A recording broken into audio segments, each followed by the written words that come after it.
how you have nothing to lose when you make your desire a choice. Today on Awakening with Amy.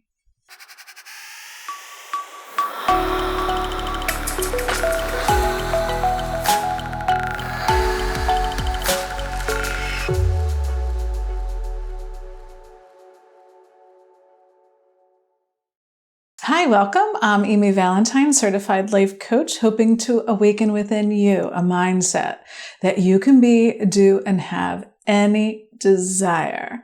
Today, we're going to talk about how to make our desires a choice. This is the only process you need. Once we dive into this subject matter, you'll understand what I mean. So, desire. What is a desire? A divine urge to create, right? But why doesn't it feel sometimes so divine, right? Why does a desire sometimes elude us or feel out of reach? Well, because what's happening is we're not believing in the desire. We're coming from that lower self. We get ourselves stuck in this like quagmire of indecision, right? We begin desiring. And what is desiring but resisting something? Neville Goddard says to desire a state is to have it. What does he mean? He means to desire any state, it's possible for you to have it, to live it, to experience, but we have to choose it. You have to turn towards it. And indecision keeps it away. That desiring is coming from the ego, from our small self, that's separating us from manifesting, from having that experience. So that's what Neville was trying to get at. To desire a state, just have it. When you desire something, he's saying it's already yours. You just have to claim it. And when we try to claim it from that lower self, from what we call the ego, right?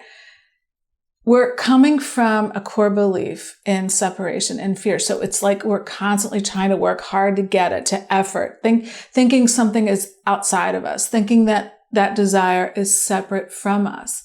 And that's what causes the frustration and the not having of it, right? Not manifesting it, not living it. It's staying in that resistance. It's resisting my desire, thinking that I can ever be unfulfilled. But what Neville is teaching us is that state of wish fulfilled is the way. And when he says wish fulfilled, he's not talking about some feeling like of joy, happiness, or abundance, or the opposite. He's not talking about feeling. He's talking about that inner conviction that when a desire comes to me, it's already mine. Why? Because we're here to create. Because how else would we know ourselves as who we really are, which is one with that divine energy? We wouldn't, because when we're not in a physical body or we're not in physical form, we're just in that vibration of unconditional love. So we only know that love. So desiring is not choosing. It's literally creating a gap. It's staying in that should I, shouldn't I? I don't know. And that you're pushing against, right? We're pushing against. What does Abraham Hicks say? They say, if you're resisting, you're putting your focus, your light, your attention on what you don't want. You're saying, I am not that. I am not able to be the creator of my life. You're saying, I'm not able to choose, which is crazy when you really think about it, right? So that's what Abraham Hicks is saying, that anytime you're resisting, you're fighting against your own desire, your own self. You're fighting you and you.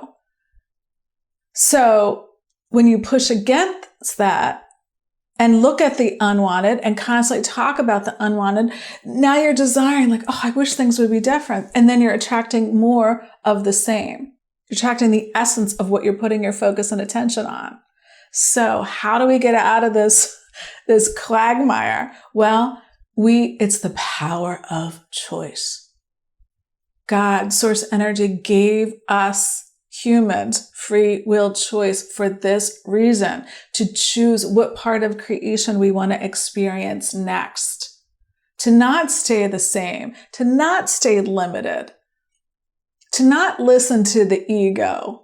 Let the ego be there, because if we fight it, we create more things like the ego, right? We stay in that desiring, that longing, that needing.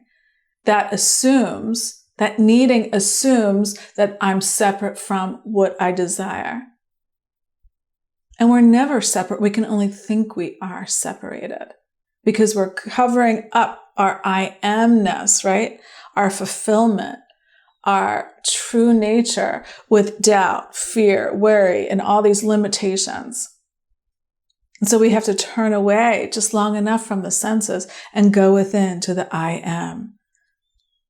I am that I am. That's what the message was. I am that I am. What I choose to be. I am what I say I am. That's why Jesus asked his apostles, who do you say I am? Meaning that's giving us free will to choose, that we can choose whatever we want. It's an inner choice, an inner conviction, an inner knowing, right? And then the outer world must reflect that back when we stay committed and loyal to that desire. And how do we do that?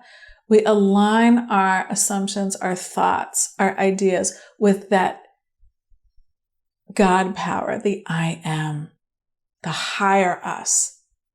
And we trust and have faith in that instead of having trust and faith in the lower self, in the ego, in the fear, doubt, and worry. Knowing that whatever we're putting more and more of our attention on, we're creating more of in every single moment. So just remember, a decision is summoning life. When you make a decision, a choice to have it before any evidence out there shows you, now that inner conviction is stirring at summoning life within you. And remember, when you're not deciding, that's choosing as well. You're choosing to stay in resistance, resisting your true nature.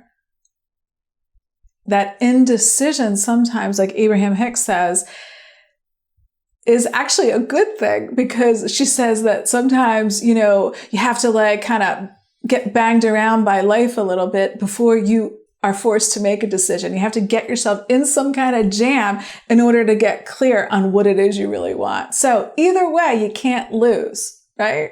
Either way. Think about it. Every moment is the now moment. The past is gone. And what we're doing right now is creating our future. So make a decision. Tap into your power of choice and know that no matter what you're choosing, if you're choosing from fear, from the ego standpoint of separation from your desire, or you're choosing from that higher power, that higher you, from love, loving your desire. And that's what Neville meant by persist. It's not about efforting. He's saying when you persist in your wish fulfilled, now you got your eye on the target. You got your eye on the prize. What is the prize? Choosing that manifestation, choosing that desire. Why? To expand your life, to expand with source energy, to be more and more.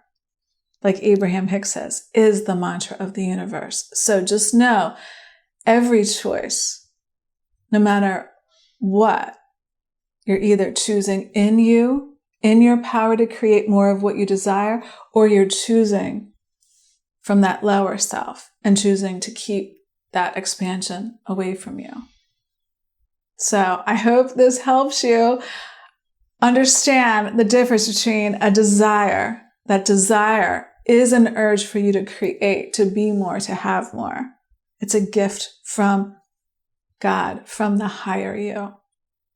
And when you stay in that desiring state, you're just getting caught up and banged around by circumstances and events. And like Abraham Hicks says, that's okay. Sometimes you get yourself in a jam. Why? To go back to making that decision, making that choice. So choose now. Choose your desires, no matter what's going on in the outside world. And that world will eventually reflect back to you your choice. You choosing you. Thank you so much for being here. Thank you for liking. Thank you for sharing the video. Thank you for subscribing to the channel. I really, really appreciate and love you all.